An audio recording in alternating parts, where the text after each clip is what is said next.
안녕하세요. 설계한 목수입니다. 이번에는 그 라멘 구조의 빔의 그 높이 시스템에 대해서 알아보려고 합니다. 높이라고 그러면은 이제 보통 많이 아는 것들이 뭐 층고라는 개념이 있어가지고, 층고는 이제 보통 이제 여기 슬라브에서 위층의 슬라브 이렇게 위에까지 보통 이렇게 건축법상 그렇게 되어 있거든요.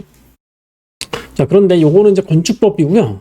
아치라인을 사용하시는 분들 입장에서는 이제 이게 그 뭐 건축하신 분도 계시고 인테리어 하신 분도 계시고 이제 그렇기 때문에 이 뭐 추가적인 내용도 하나 더 있습니다. 그거에 대한 이야기를 좀 해보려고 합니다. 요거를 아시면은 좀 높이 구조를 자동화시키는데 상당히 편리한 점이 좀 있고요. 한번 보도록 하겠습니다. 이게 라멘 구조인데요. 보통 이제 기둥이 있고 이제 테두리보가 있다고 가정하고 여기 슬라브가 있다고 하겠습니다. 이렇게 그러면은 요거는 사실 여기 지하고 1층, 2층, 3층인데 동일한 구조로 되어 있습니다. 자, 그런데 한번 가정을 해보도록 할게요. 1층의 높이가 뭐 상가 건물로 쓰기 위해서 3m가 아니라 4m로 변경을 한다. 자, 한번 가정을 해보도록 하겠습니다. 그러면 이제 층고를 바꾸면 되겠죠. 자, 여기 층고 시스템에서 랩을 편집해서 층고 있죠. 높이가 3000인데 4000으로 치고 이렇게 하게 되면은 좀 수정이 됐습니다. 원하는 대로 수정이 됐죠. 그런데 여기서 좀 생각해 볼 필요가 있어요. 지금 이 구조상 요거는 그 지하로 되어 있고요. 요거는 1층으로 되어 있어요. 그럼 요거가 이제 1층이 된 거죠. 그러면 1층의 기준 위치가 이거 기본값이 어디로 되어 있냐면은 슬라브의 여기 윗면으로 기준으로 되어 있거든요. 여기 되어 있는데 그러면 이거 기둥이 올라가는데 사실은 기둥만 올라가는 게 아니에요. 기둥 위에 테두리보가 같이 있기 때문에 자세히 보시게 되면요. 이게 3m였던 것이 이제 4m가 된 거예요. 그러면은 기둥은 뭐 이렇게 올라가는 건 상관없는데 그럼 테두리보도 30%가 올라갔냐? 그건 아니에요. 사실요. 여기 자세히 보시면요. 요 두께랑 이 두께는 동일합니다. 그러면 어떻게 내가 이 기둥의 높이를 바꾸는 것이 아니라 이 층고를 바꿨는데 왜 기둥만 이렇게 올라갔을까? 다시 한번 이거 층고를 내려볼게요. 더블 클릭해서 3000을 치고 이렇게 하면 이제 작아지죠. 이런 식으로요. 예. 자세히 한번 보셔도 이 테두리보는 이제 두께가 바뀌지 않았습니다. 이제 여기에 바로 그 아치라인만의 그 층고 시스템, 그러니까 정확한 빔이죠. 빔의 그 원리가 숨겨져 있습니다. 무슨 논리냐면은 요 1층을 기준으로 한번 설명을 드릴게요. 요 슬라브는 기준 위치가 여기 밑에가 아니라 위로 되어 있거든요. 여기 되어 있죠. 이거는 이제 여기서부터 위로 되어 있고 이걸 보시면요. 밑으로 되어 있습니다. 기준 자체가. 그리고 위에 거는 이 슬라브는 윗면을 기준으로 되어 있죠.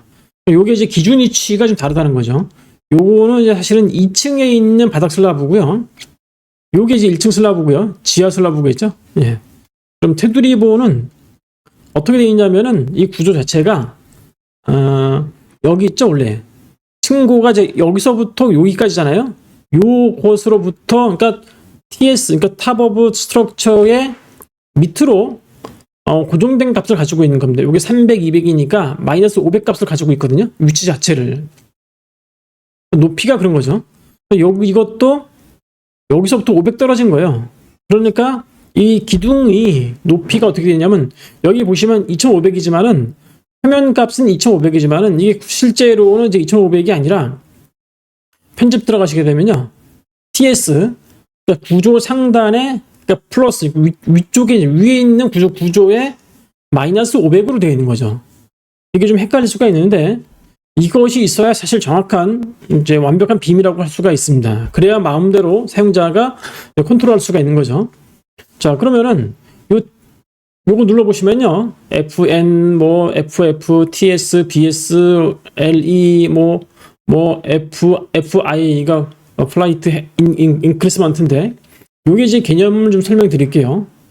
요에 대한 그 뭐 이니셜이 있는데 요게 요거예요. 이제 피니시어 플로우 FF가 TS는 탑 오브 스트럭처, BS는 바텀 오브 스트럭처, LE는 렛지, C인은 실링, 그 천장이라고 보시면 되겠습니다. 요건 똑같죠. FF, finish of floor. 그런데 이제 높이 구조에서 뭐 우리나라도 그렇고 대부분 나라도 마찬가지인데, 이 층고라는 개념은 이제 아까 말한 것처럼 이 구조상 TS가 기준이 됩니다. TS, 탑 오브 스트럭처가 여기서부터 위까지의 스트럭처, 그러니까 여기 값이죠. 근데 왼쪽에 보시면은 이게 FN이라고 있습니다. 사실 이거 잘못된 겁니다. FH입니다. 플로 헤이트 F인데, 여기서는 이제 TS와 TS 간 높이가 아니라 FF 기준으로 되어 있어요. 요게 이제 약간 좀 이거 오류가 있다고 생각하시는 분들 계실 수가 있거든요. 별로 의미는 없습니다, 사실요. 왜냐하면 기본적으로 설계는 건축이 만들어지고 그 이후에 이제 인테리어가 있기 때문에 FF라는 거는 피니셔 플로우라는 거는 이제 뭐 리모델링을 하시거나 뭐 인테리어를 하신 분들에게 입장이 있는 거고, 근데 요거 건물이 있기 전에는 먼저 이제 준공 검사라든지 법적 기준을 맞춰야 되겠죠. 그거는 건축이죠. 그러니까 초기에는 이 FF 값이 사실은 신경 안 쓰셔도 돼요. 여기서 이제 아마 기본 값이 이제 뭘로 되어 있냐면은 아마 여기서 TS가 이제 0이고 FF가 50으로 되어 있는데, 이거는 이제 나중에 실제로 필요한 건 사실이에요. 이게 마치 이것이 건축법상 이게 없다고 해서, 이런 개념이 없다고 해서 소프트웨어상 이걸 없애버리면은 리모델링 하거나 인테리어 하시는 분들 입장에서는 좀 곤란해집니다. 이게 자동화되기가 좀 곤란해지기 때문에, 뭐 본인 직업이 건축만 하겠다 그러면 이거는 그냥 이런 개념은 모르셔도 돼요. 사실요. 인테리어 하시는 분들에게 필요한 개념이기 때문에. 그러면은 왜 제가 이제 TS를 좀 강조를 했냐면은, 법상 이제 TS가 기준인 것도 맞고요. 현재 소프트웨어 기본값도 TS를 기준으로 되어 있습니다. TS가 0이죠. 그러니까 여기를 기준으로 되어 있다는 거예요. BS 구조 하단이 -300이라는 거는 이 TS에서 밑으로 300이라는 겁니다. 이게. 요거는 요거 있죠. 요 슬라브 같은 경우에 -300이라는 거예요. 여기 밑으로 이 구조 BS 값, 여기서 기준값인데 -300이 아니라 여기서도 TS에서 -300이죠. 혹은 BS로 하셔도 돼요. 상관은 없습니다. 이렇게 BS가 -300이다 이렇게 보는 겁니다. 이렇게. 자, 그렇기 때문에 여기 층고 시스템에서 이거를 뭐 2층을 내가 크게 바꿔볼게요. 5,000이다 한다. 그러면은 바뀌었죠? 이런 식으로 5m가 된 거예요. 근데 여기서 중요한 점이 하나 있습니다. 저희가 방금 전에 모든 그 입력값은 이렇게 매개 변수 값으로 컨트롤을 하고 있었거든요. 조정을 하고 있었는데, 그렇게 하면 안 되는데, 혹시라도 사용자 입장에서 이렇게 할 수가 있어요. 내가 전 단계로 돌아가기 위해서 언두할 수도 있거든요. 왼쪽 상단이 이거죠. 이렇게 되는 거예요. 그러면 이게 문제가 생기죠. 이것도 별로 염려할 필요가 없습니다. 왜 염려할 필요가 없냐면은, 이거는 언두라는 거는 화면 작동상에서의 그 운영체제가 클립보드에 있는 데이터를 활용하는 방식이기 때문에, 이거는 그냥 무시하시고 그냥 다시 원하는 파라미터 값을 입력하시면 되겠습니다. 이렇게 하시면은 이 언두에 대한 오류는 그냥 무시가 된다, 이렇게 보시면 되겠습니다. 그 다음에 또 한 가지, 이 높이 시스템에서 많은 분들이 질문하는 것 중에 하나가, 이 높이 구조에서 GL 값은 어떻게 입력을 하냐, 이런 문의가 있으셨거든요. 뭐냐면은 지금 현재 1층의 시작 높이가 0으로 되어 있어요. 그런데 현실적으로 이제 이 1층의 시작 높이가 GL 값과 동일해야 된다라는 규정도 있지도 않고, 현실적으로 그렇게 되지도 않거든요. 자, 그러면은 예를 들어서 좀 1층 값을 밑으로 내려볼게요. 마이너스 1000이다. 그러면은, 자, 바뀐 건 없는 것 같지만은, 이게 자세히 보시면요, 이게 층 높이, 시작 높이가 다 바뀌었어요. 여기 3000이었는데 2000으로 바뀌었고, 6000이었는데 여기 1m 떨어진 5000으로 변경이 됐고, 이렇게 된 거예요. 자, 그러면은 제가 왜 이 얘기를 하냐면은, 자, 그러면 이 상태에서 단면을 잘라 볼게요. 문서와의 단면에서 벡터로 바꾸고, 요거 있죠? 레벨 주석 선 표시. 만약에 요걸 하게 되면은 요 추가 이렇게 옵션이 보여지거든요. 이거는 뭐 큰 의미는 없기 때문에 그냥 요거는 하지 않고 요것만 진행을 하도록 하겠습니다. 단면에서 해치, 객체 숨김은 뭐 지금 객체도 없고 뭐 중간을 자를 거기 때문에 뭐 별 의미도 없고 해치는 보여주는 걸로 하고 단면 기온 너비는 뭐 200 사이즈가 조절했습니다. 100인 이제 뭐한 150몇 배? 예. 끝쪽 높이인데 뭐 예. 그냥 하고 중간 부분을 잘라서 이렇게 보겠습니다. 그럼 이렇게 나오죠. 요 값이. 요것입니다. 여기에. 자, 그러면은 GL 값은 어디냐면 이게 이제 마이너스 1000이니까 올라가겠죠. 한 2.3분의 1 정도, 요 정도 선에서 GL 값이 만들어지겠죠. 그러면은 이것을 뭐 옵셋 가지고 올릴 수가 있거든요. 자, 그렇게 하셔도 되긴 되는데 한번 보도록 할게요. 이렇게 나오겠죠. 그럼 여기가 GL 값이 되겠죠. 그러면은 이 선이 있으면 사실은 곤란해지거든요. 예. 그렇게 하셔도 되고요. 이거를 이제 없애버리고 문서 치수 부분에 여기 보시면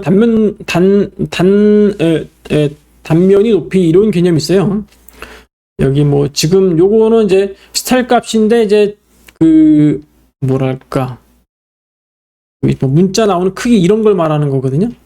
이게 좀 얼마 올려 있나? 100이니까 좀 작네. 한 400 정도 해놓고 연장선 뭐 이게 너무 작네. 네, 500 정도 한번 해보고 이 상태에서 여기서 1m 올라가야 되거든요. 바로 찍는 것이 아니라 이렇게 해서 1000 여기 나오죠. 이런 식으로. 네, 이렇게 나왔습니다. 요 값은 이제 0의 값이죠. 이게 마이너스 요거 나오죠. 마이너스 1000의 값이고 요게 이제 GL 값인데 이게 방금 전에 봤을 때 제가 여기 추수해 볼게요. 어떻게 되냐면은 샵이 있거든. 샵. 이 샵 근데 화면상에서는 샵이 아니고 플러스 마이너스 0이 돼 있거든요. 제로가 돼 있는데 이 샵의 의미는 뭐냐면은 화면상에서 측정된 값을 보여준다 이런 뜻이에요. 그래서 아마 이 측정된 값이 아니라 임의의 값을 뭐 이렇게 할 수도 있네. 제가 이렇게 해볼게요. 아이고 이거 취소를 하고 앞에다가 좀 별도의 문자를 넣으려면은 GL 이렇게 해볼게요. 자 하면은 네, 이런 식으로 나오는 거죠. GL 플러스 마이너스 제로 이렇게 나오죠. 이게 그럼 화면상에서도 GL 높이를 표시를 할 수가 있는 겁니다. 이런 식으로 방금 전에 보여준 영상은 이 1층 높이가 1층 높이가 0이 아닐 경우에 GL 값을 높여주는 거고요. 또 다른 높이가 하나 더 있거든요. 이게 뭐냐면은 그럼 여기 GL 높이가 0인데 이 GL 높이라는 게 말 그대로 그라운드 레벨이거든요.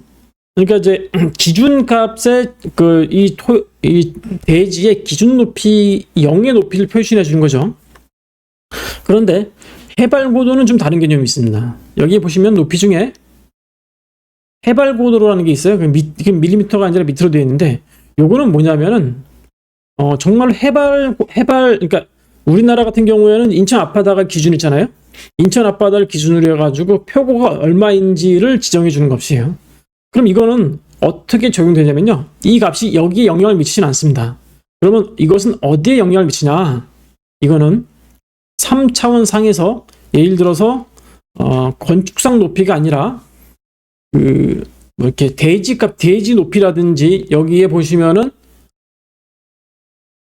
지형을 만드는 기능이 있어요. 요게 이제 해발 고도를 기준으로 되어 있거든요. 요게 이제 요거에 영향을 받는 높이라고 보시면 되겠습니다. 요 높이는. 예. 그러니까 요거는 좀 나중에 하셔도 뭐 상관은 없습니다. 여기에 영향을 미치지 않기 때문에 구글 맵 데이터를 보시거나 혹은 뭐 지적도를 보시고 거기에 나와 있는 값을 입력하시면 되겠습니다. 그렇게 요걸 하는 이유는 뭐냐면은 요 값을 정확하게 입력하시게 되면은 어떤 좋은 점이 있냐면은 여기 화면에 보시면은 이제 태양 값이라든지 뭐 이런 거 있죠. 예, 이런 거. 그다음에 그림 태양 접근이라든지 이건 아니구나. 세트. 요거지. 이런 식으로 그 정확한 일조 분석을 하기 위해서 요 값이 입력이 돼야 됩니다. 왜냐하면 실제 건물하고 똑같이 움직여야 되기 때문에 예, 그렇게 움직여야 되고요. 그것을 또 하기 위해서는 정확하게 하기 위해서는 여기 빔에 보시면은 프로젝트 매개 변수에 보시면은 요것도 중요합니다. 위도 예, 여기 위도와 경도 요 값을 또 정확하게 입력을 하셔야 정확한 그 일조 분석이 가능하다 이렇게 보시면 되겠습니다. 최근에 여담인데 이거 일조권에 대한 기준이 좀 바뀐 것 같아요. 아주 옛날에는 뭐 기준이 9시 기준이었는데 지금 10시로 좀 변경이 됐고 건물 간 거리에서 기준도 조금 뭐 3층까지가 전에 9m였는데 10m로 변경이 됐고 뭐 그런 몇 가지 변경 사항이 있으니까 그거는 이제 법률적인 거는 따로 검색을 하셔서 진행을 해 주시기 바랍니다. 지금까지 빔 시스템의 높이에 대한 이야기를 해드렸습니다. 네, 시청해 주셔서 감사합니다.